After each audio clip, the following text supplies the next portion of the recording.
Hello, everyone. My name is Gitika Gorthy, and today I am very, very honored and excited to be entering a very special space champion and educator, Mr. John Duffy. John is the Director of Education at Estes, a leading model rocketry company that we all know and love. He has a wide breadth of experiences in executive leadership, sales, and business development, served in the U.S. Army, and was a high school physics teacher. Today, I am so excited to learn about the career journey and important work that Mr. Duffy has done throughout his career and going forward with Estes. So, welcome. Thank you so much for taking your time to inspire the next generation of aerospace leaders. I am very excited to learn about your career journey and what you hope to do with your new role. So, thank you, Mr. Duffy. Well, thank you for having me.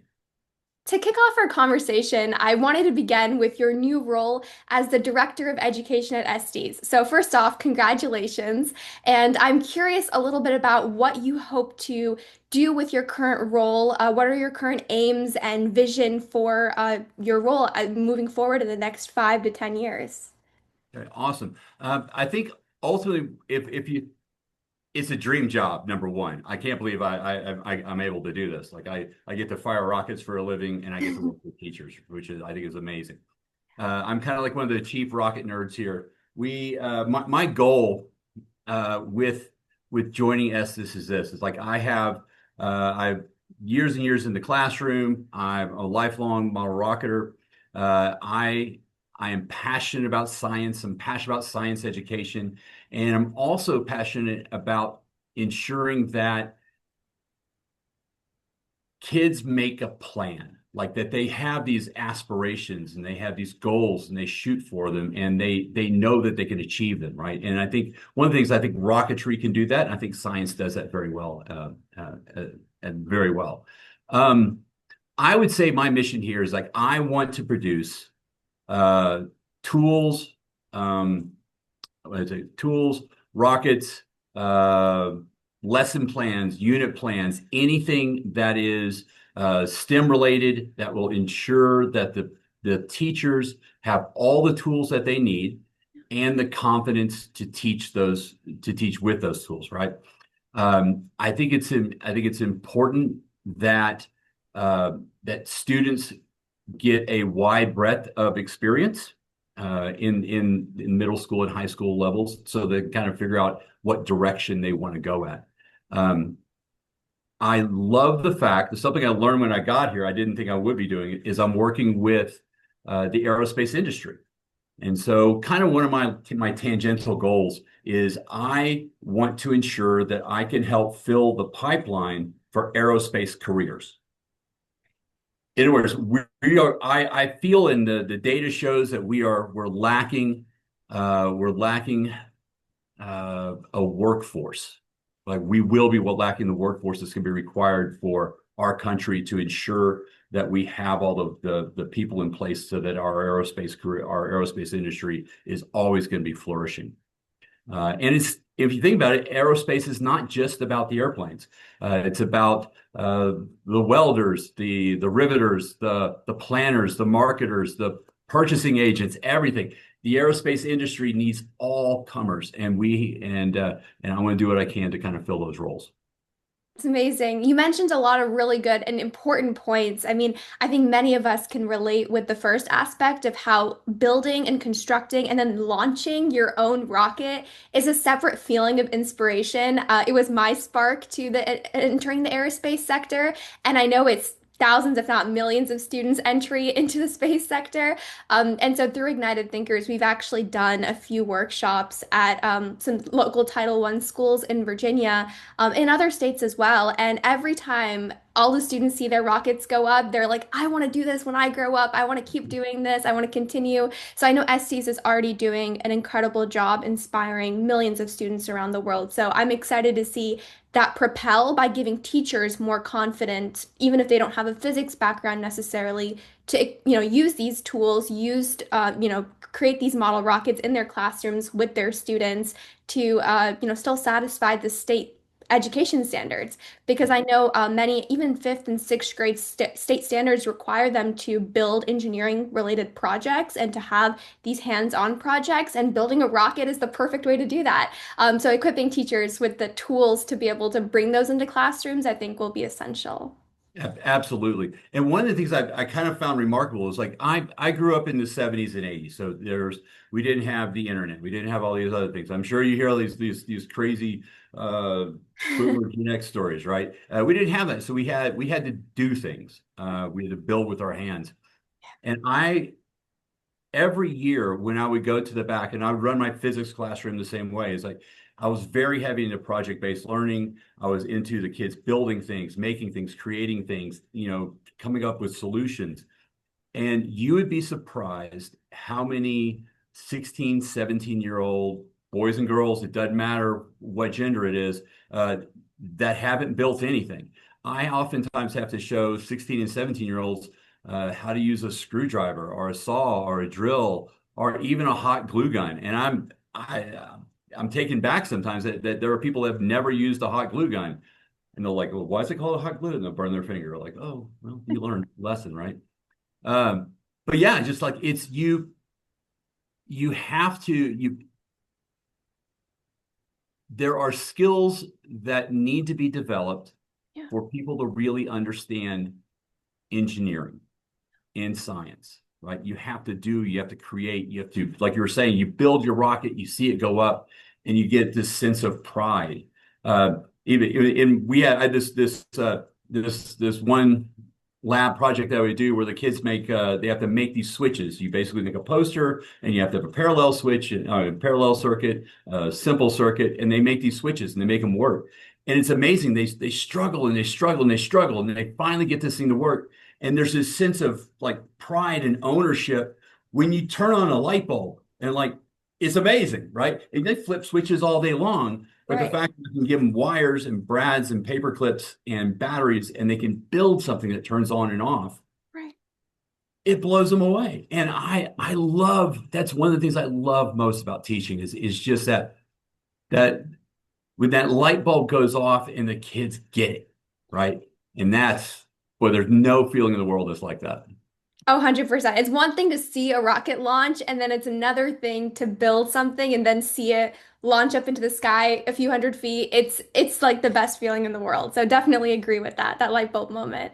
And I think especially your experience coming from an educator background to this really key leadership position will bring a lot of insights to the company as well as to this industry. So I am curious a little bit about you being an educator. What are some of the you kind of touched on this with your previous answer, but what more would you like to incorporate having that educator background and educator experience into this role that might, differ from what's been done in the past? I think the big thing is my main goal, and I know we kind of touched on it a little bit earlier, but my main goal um, is to make sure that the teachers are confident when they walk into the classroom, right? It's so easy to get into this rut of, especially after I've done something the same way for year after year after year. I know I'm successful with it. I know I get the lessons across. Yeah. It's difficult at times for teachers to take a risk, Yeah. right? And it's risky to put something into your program, whether it's rocketry or something else or some project, right? It's risky because if it doesn't work, what's administration going to say? What are the parents going to say? Am I going to look foolish in the eyes of these kids if it fails miserably, right? And I can't tell you how many times, like my lessons, my labs, my everything have failed in class. And when I fail big and I make it known and I own my failures in class, even if it's on the board. If I do a math problem wrong, I'll sit back and go, wait, where did I make my mistake? And some kid will go through and we'll figure out where I made a mistake and I'll own it. Right. I think that's one of the skills that I love to model, right? My rocket, right? But one of the skills I love to model is the ability to make a mistake and let people know that it's all right to make mistakes. And boy, can you make some mistakes with rocketry. You can put the fins on wrong, you put them on backwards, you forget to tie the parachute, whatever you got, right? There's all these other things that you can do where you're going to have a failure. Failures are okay. Failures are how we learn, right? If I'm trying to find a solution and I fail, well, I'm closer to the solution because I'm able to kind of say that what I tried doesn't work. So now I got one less thing to look at, right? So it's all about kind of there's the cliche of talking about like failing forward. You fail, but you fail forward. Right. Yeah, no, it's well said. And earlier you were mentioning we have this talent gap in the next generation for this aerospace workforce. The industry is growing rapidly, but we also need to encourage students, future, workforce to enter this field and to pursue this field. And I think I'm a strong believer that it really starts from a young age. I think if you can plant that seed, being like, hey, this industry is feasible. It's not just very cool, but it's a feasible career that you can pursue. Planting that young will make sure that students stick through and enter the field in the future. And I strongly believe that. And I think teachers are the way who can empower students to feel that way and to enter this industry. And so even teachers who may not have an aerospace background or, strong passion or interest themselves should feel equipped and confident enough to take on these lesson plans and be like, I'm okay to, even if I've never built this rocket myself, I'm going to try it out and do it in my classroom the next year because this is an important industry. So I think clarifying that message, but also equipping, again, the teachers with those tools is going to be very critical. So I think that's like right on spot, and I'm excited to see how that continues to evolve. And so how do you envision if you could predict the aerospace education field the next few years? How do you see this space evolving? I know right now everything is very unpredictable, and especially the aerospace education field has been changing so much in the past few years. So I am curious, how do you see this industry changing or evolving in the next 5 years? Well, from an education standpoint, I, I, I wrote this down, so I have to say it. It's about to take off. Aerospace is about to take off, and that pun is completely intended and planned way in advance. With commercial space flight and drones and all these other things that are popping in, uh, sustainable aviation jobs are coming out of the government or like out of just Boeing, like if you Boeing or Lockheed or the U.S. government or the military, Air Force, whatever it is, like it's going out of that I can. It's possible for somebody to start their own job. Like you could start a career at the age of 16. You can take your Part 107, which is the unmanned, it's UAG, unmanned aircraft general small, right? So it's like it's basically your drone pilot's license. You can have a commercial drone pilot's license when you get your regular driver's license, right? So what does that do? Is that enables you to go off and take a drone. You could literally take a drone off the shelf, go out there and take photo, do shoot video for real estate agents or the military or whatever. Like you are now a commercial pilot. Yeah. You can do that at the age of 16. That is pretty cool.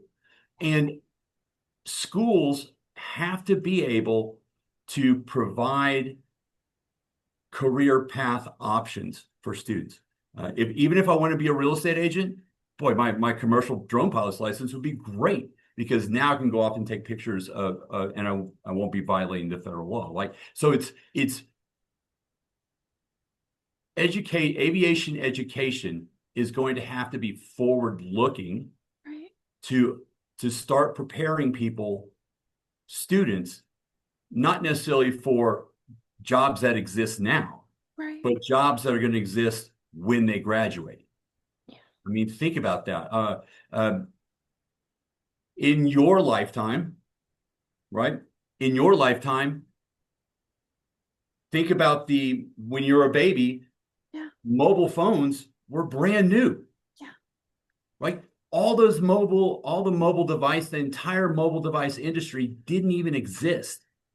So if somebody was graduating high school or college in the 90s or the early 2000s, these it wasn't even an option. Right. So I think that when you look at the future of aerospace education, it's not necessarily, hey, I'm preparing you for the jobs now. We need to give you the skills to recognize opportunity And when that opportunity comes along, to be able to jump on it and say that, boy, I have these foundational skills. Now I just need to add these other little pieces to it, and I can move forward with that. Yeah, I definitely echo that. I mean, in this overall, the world is changing very rapidly, technologically, and so preparing students for the new workforce and the new jobs that'll be created that are constantly going to be evolving is very important.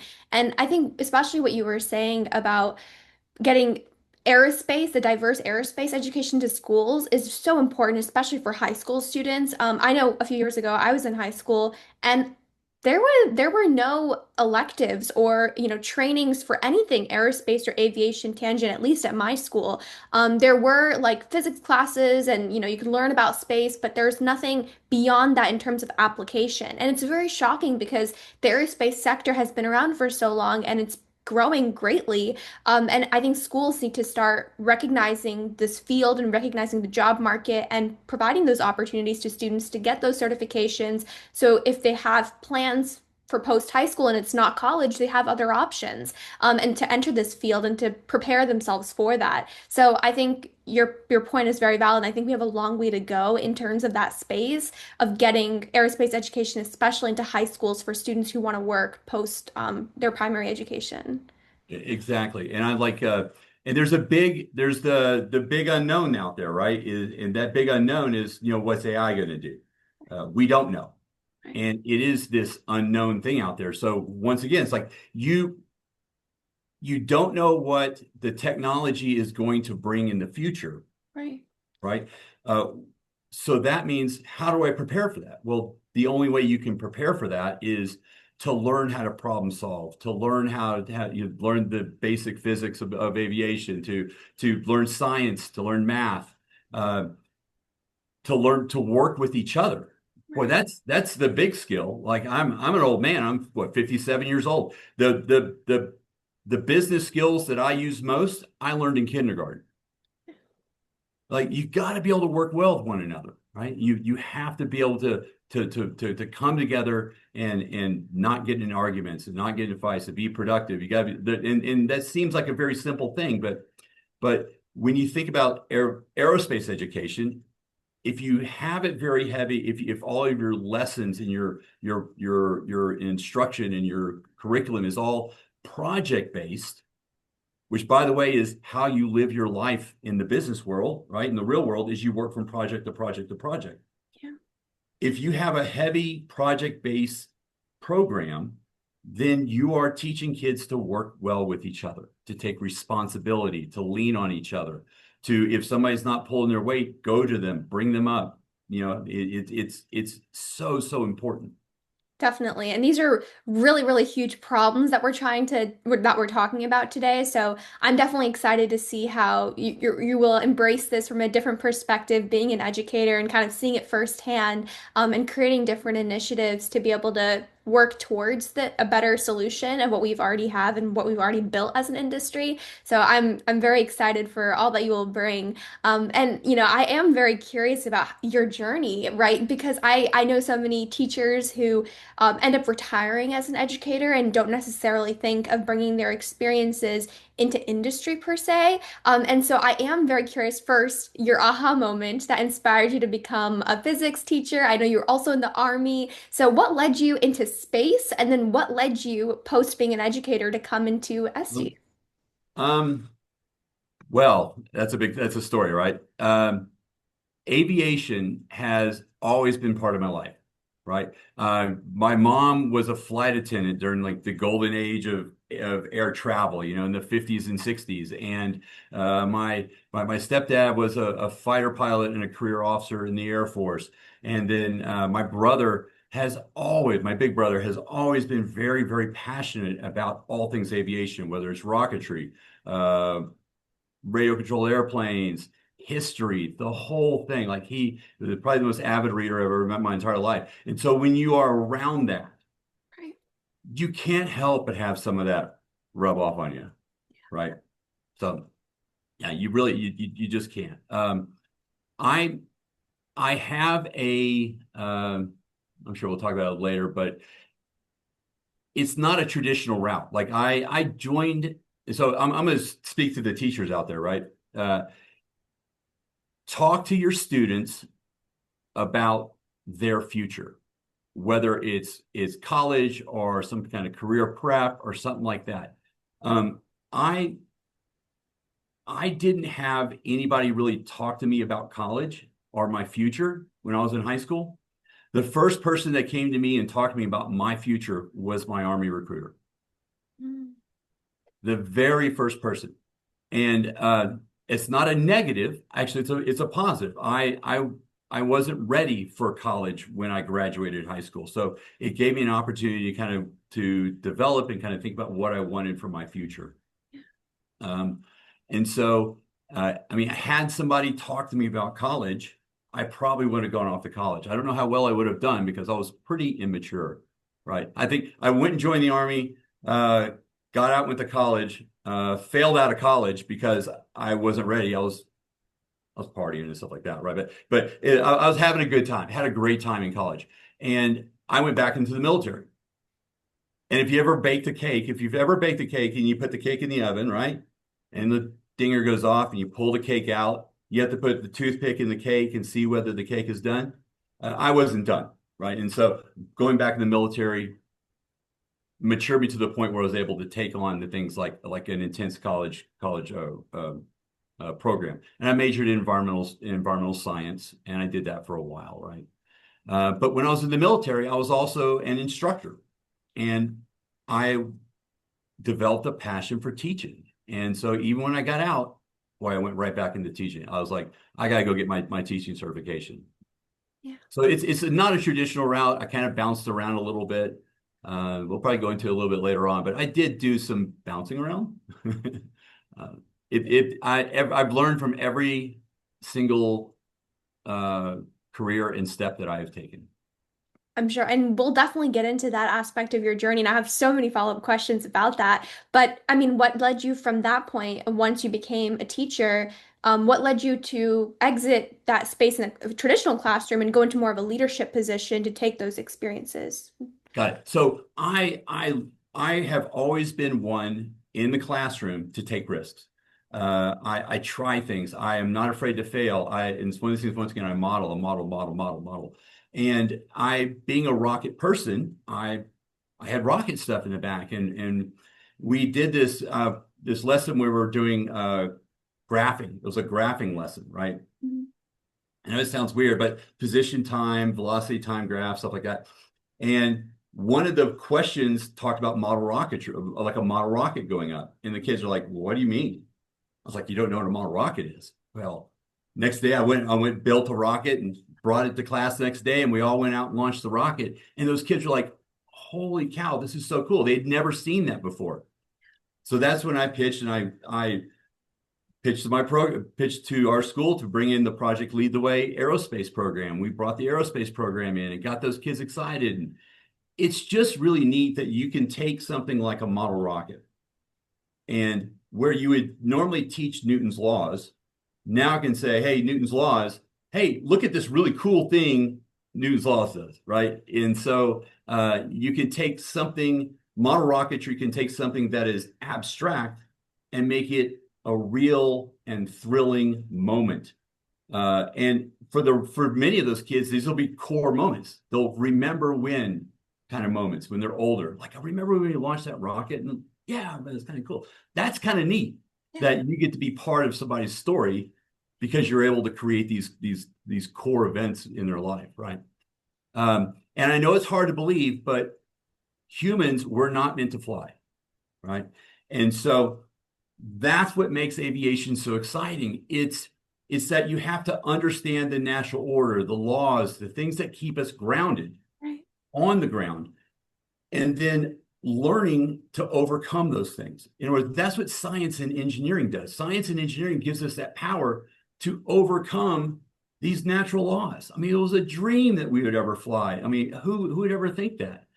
Boy, and when I think about that classroom moment, watching those kids get excited, then that's that spark that inspired me to start incorporating model rocketry into my lessons. That being said, when I had an opportunity, and I taught for 12 years. I've had so many different careers. But I was taught for 12 years. Um, when the opportunity to come to Estes came up, I jumped at it. Why? Because I could have stayed in the classroom forever and I would have been happy, absolutely happy.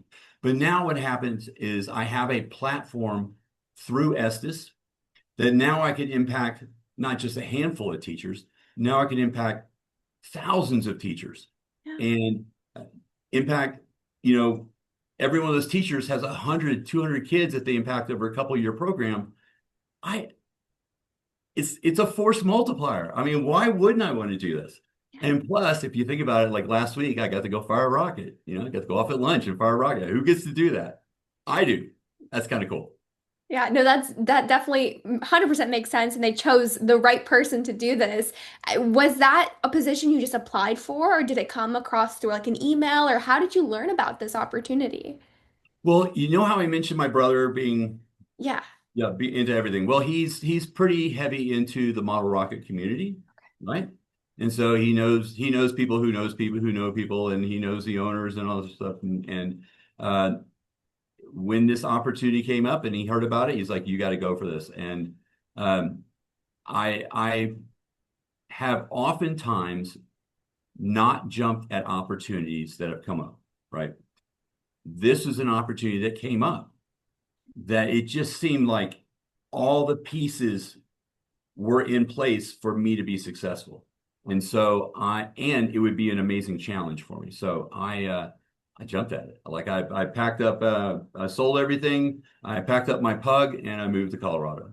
As you should, as you should. And that's amazing. And one of the things I love to always emphasize on every interview that I do is it's so important to have that network and to continuously like be open to new opportunities. I think even a family member or some friend will come up across an opportunity, and if it's exciting for you, you should pursue it because it's a new challenge, like you were mentioning, but also fostering those relations are so important because I think a lot of opportunities that are given or like you learn about are through your friends and family or your mentors or connections. And so I think fostering that at a young age, even if you don't have industry connections, is so valuable through platforms like LinkedIn or, X, any social media platform. I think it can be a very valuable tool. Yeah, my seniors before they would leave, I would make sure that they had a LinkedIn account and they Oh, that's connected with each other, awesome. right? Because it's important. It seems kind of weird, and I'm not paid by LinkedIn in any way whatsoever, right? But it to them it seems like a social media platform, like kind of like Facebook, like it's so boomer, but it's not. It's a way that you're going to make connections, and the only asterisk I would throw in that is just making a connection is not enough. Right. You have to foster that connection. In other words, you have to bring something to the table, whether it's is somebody needs an ear to listen to, or somebody needs something validated, or whatever. Like you have to constantly bring something to the table. If you start putting together these networks of five, six, 700 people, and you don't talk to any of them, right? Which is almost impossible to do. You don't talk to anyone. If you need something, if I haven't heard from you in 3 years and all of a sudden you come to me, like, hey, I need a job, eh, Right. right? Yeah. The relationship is so important, not just making that connection, but fostering that connection and making sure that you're offering each other something. Right. It doesn't have to be monetary. It could be moral support. It could just be checking in to wish somebody a happy birthday or whatever. You've got to, when you reach out to somebody, you want to make sure that they've heard from you in probably the last 6 months. Yeah, I will definitely echo that. I mean, a simple even like commenting on a post or, liking something that they've shared or you posting something and tagging someone of a memory. I think it goes such a long way for those interactions, especially because many of these people you haven't actually met in person. And I think developing strong virtual connections can be more difficult. And I know when I started off doing this, I was so intimidated as a student to be like, I thought of myself not being taken seriously because I'm not even 18 yet, and I have this like LinkedIn account? Will people respond to me? And I was so surprised with how so many amazing individuals like yourself took the time to like get back to me. And I learned that there's no harm in sending a cold message and, having an introductory Zoom call and sharing about your interests because people actually care. Not everyone may have time, but the ones who do get back to you can change your life. And I know some of my best mentors I've met on LinkedIn, so I can vouch for that, and definitely fostering those connections is very valuable. And it's a numbers game. I mean, not everybody's going to say yes. You're going to get a lot of no's, and that's okay, right? But it's if I ask 100 people a question and 99 people say no and one person says yes, hey, that's a success, Yeah, right? 100%. Yeah, and I wish more teachers would encourage their students to create LinkedIn. I think you're the first teacher I came across is like, I make sure all my students have a LinkedIn account. That's amazing. That's incredible. And so going back a little bit to your journey, you were mentioning that obviously your career wasn't very linear. And so I am curious, you mentioned some obstacles. Could you share a little bit about some of those obstacles you've had? And you could just expand on the ones maybe you've previously mentioned if you would like. But how did you overcome those obstacles to get to where you are today? Because many times one can see your position now and be like, oh, he knew what he was doing. He had his plan, he had it laid out, but it might not always seem like that from your side because you went through so many hurdles. So I want to go a little bit deeper into that. If could you share some of the obstacles that you faced and how did you overcome them? I tell you, it's my it's been described that I took my route to where I am now is considered a scenic route, because I've been through so many different things. Like it's like my parents got divorced at a young age. I went off into the military because I didn't know what else to do. I became a student. I paid for my own way through college with the military. Um, I got my teaching certification. I started doing sales, became a corporate executive. I burned out, right? We'll talk about that later on. Like I definitely want to talk about that. Is that I burned out. I was not happy, and so I started teaching, and it brought me great joy. And then through teaching, I kind of went back into business, but it's a hybrid. It's like the Venn diagram of John Duffy Venn diagram with all these little things are coming together, and here I am in the middle, and I'm all happy, and I feel like all these things I've done throughout my entire life have come together to where I am right now. And it's been an amazing journey. Like in the military, it taught me resilience. Like how do I get over stuff? How do I if I put myself in a bad situation, how do I get myself out of it? Um, I think the transition from the one that made the most sense that I really had to do was my transition from business into teaching. So in business, I went off and I didn't know anything about business. I'm an environmental science major. I got this marketing director position. I got to figure something out. And so I went off and got my MBA from UT. Another big challenge. Loved it. Like it was really, really good. Got in position. I would consider myself pretty successful. But it because you're doing everything you're supposed to do. Like I had a great job. I was making all this money. I was doing all this stuff, and it just wasn't there. And I remember I was, and I'm honest when I talk about this, and there's no hyperbole. I was driving to work one day, and I had like 80 emails that were unanswered, and all these other things, and I just wasn't happy. And I was driving in my car, and I thought to myself, man, if I get into a wreck, I don't have to go in. And that scared me, right? I'm supposed to have all these things that are lined up and perfect for me. And I would rather wreck my car and not go in. That's when you have to sit back and reevaluate and make a change for yourself. And I tried a different position, I tried a different job, and and when you become a cog, a reduction in force and you're brand new, they're going to get rid of you. And years ago, I got my teaching certification, but I never went in the classroom. So I said, let me try this teaching thing. And I can honestly say that from the time I set foot in the classroom, and I worked for 12 years in education, from the time I set foot in the classroom, there was not a single day, not one, where I woke up and didn't want to go into work. I loved teaching because I was good at it, and I had found my calling. And there's like when you're growing up, even when you're adult, you have these two things. You have your vocation and you have your avocation. Your vocation is what feeds your stomach, right? I got to work, I got to make money. But your avocation is the thing that feeds your soul, right? And so these are different for a lot of people. If I want to be a musician, oftentimes it doesn't pay the bills. Let me be a customer service agent so that I can be a musician. Like, so my vocation and avocation are different. Uh, for the first time in my life, they were the same. The thing that filled my soul was also my job, and I got to work with kids every single day, and I got to, you know, people sometimes ask, they're like, how can you work with high school kids? High school kids are the best. They're absolutely the best. They're trying to figure out who they are, and they're becoming amazing people, and you get to kind of guide them and help them through that journey. And being an educator is more than just the curriculum and more than just what's in the book or what you put up on the board. It's more than the assignment.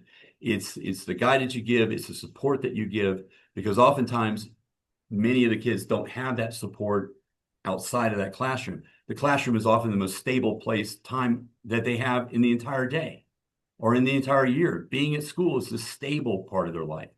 And you are there to help them, guide them through that, and have them, I guess, help launch them to where they want to be. And science and science education allowed me to do that, to get kids excited. I loved having kids coming in. They're like, Mr. Duffy, I hate physics, but this is my favorite class. I'm like, well, that's kind of cool. Like, I mean, if I can use physics to get you excited about something in school, sure. I mean, even though you don't like physics, I mean, I get that. I get it.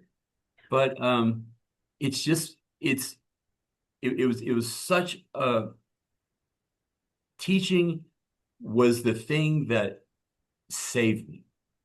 I found purpose. I had purpose in the military. I had purpose being a father. I found purpose being an educator, right? And so now I get to do that. I get to help other people do that. Help people become better educators.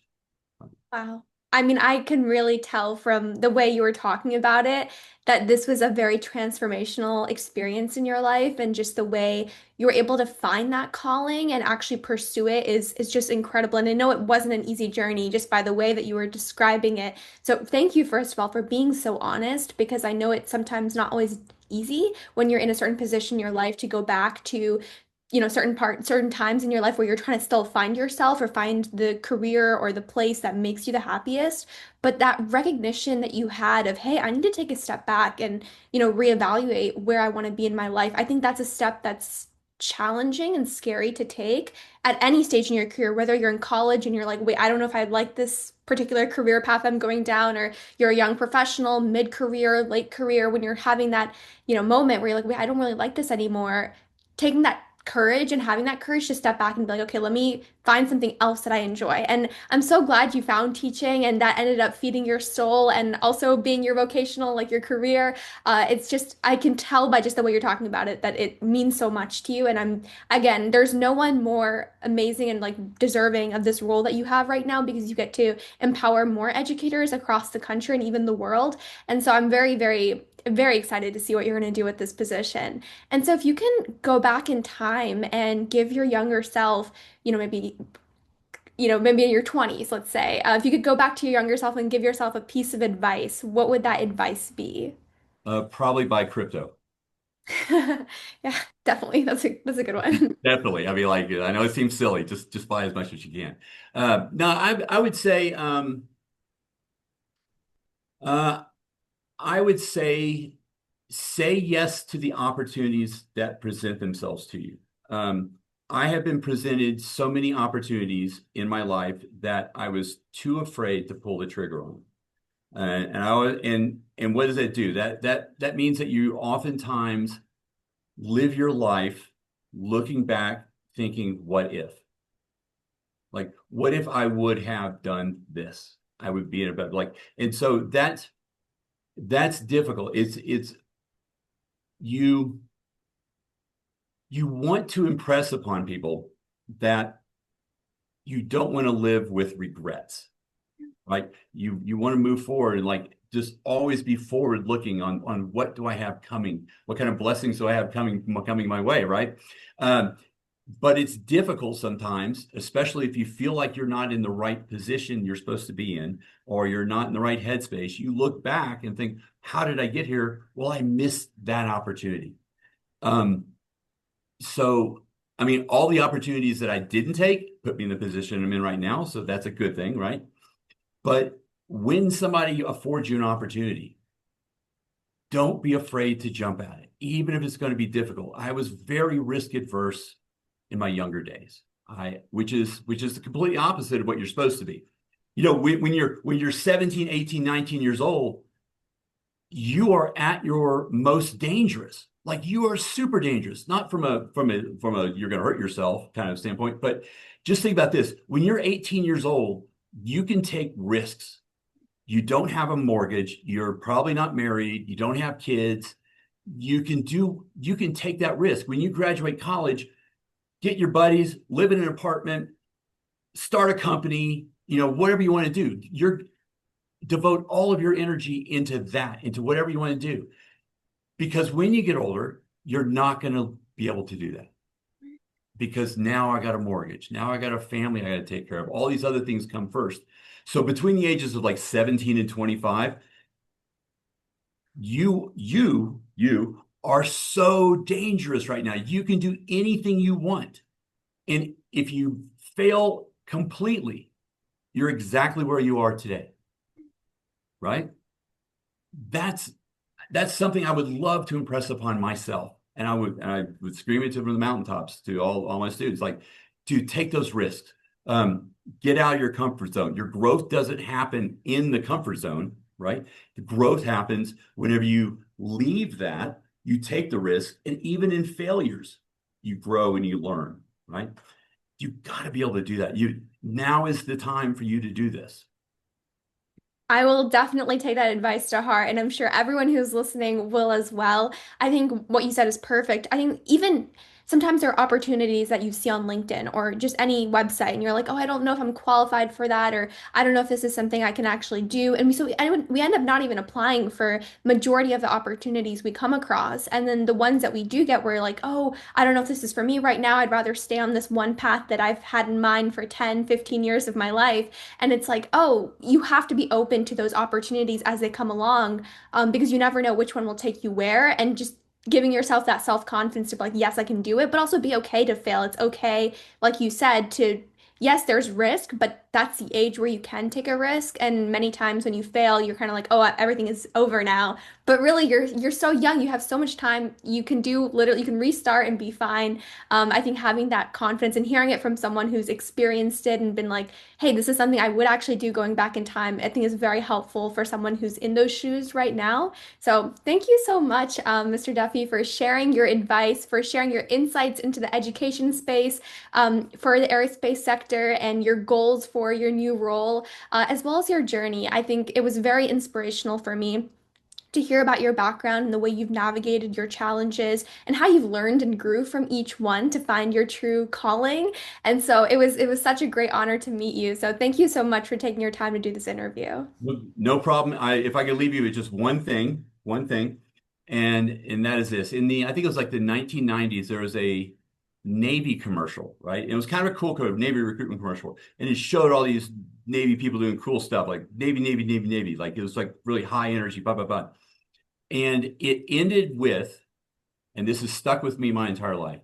It ended with, if your life was a story, would anybody want to read it?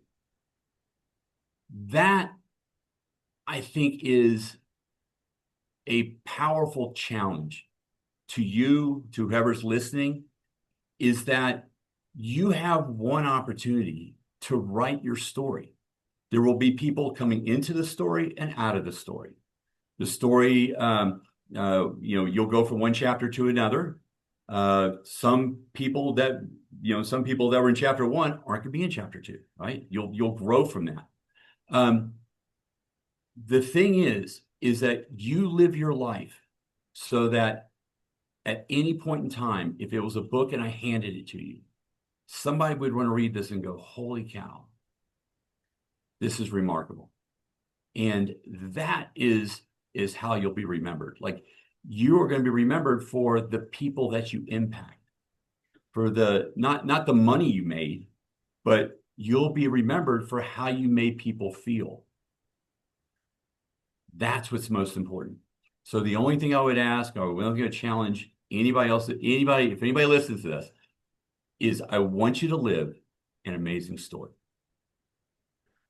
That's the perfect way, I think, to conclude this interview. I am truly speechless, and I think I'm going to start saying that to everyone that I meet now because it's really making me reflect on the decisions I want to make in my life. I know I'm at the point, like I'm sure many of the listeners who are on the younger side, I'm graduating college this year, and sometimes you have to make those choices of, hey, do I want to be on the safe path? Do I want to do what everyone else around me is doing? Or do I want to follow my heart and take those risks and do something that's different, or maybe something that I might fail at, or maybe I'll succeed at. And I think what you said just made me kind of realize that I should take the path that makes me the most happy, but also like the one I'm most passionate about, and not just try to fit into the crowd. And so I really thank you for sharing that. I think I needed to hear that, and I think a lot of people, regardless of what point they're in their life, will take that and kind of help them. It'll help them make decisions in their life based off how they would like to be remembered and the way that they're, interacting with the world around them. So I think I'm going to use that from now on. So thank you for sharing that. Awesome.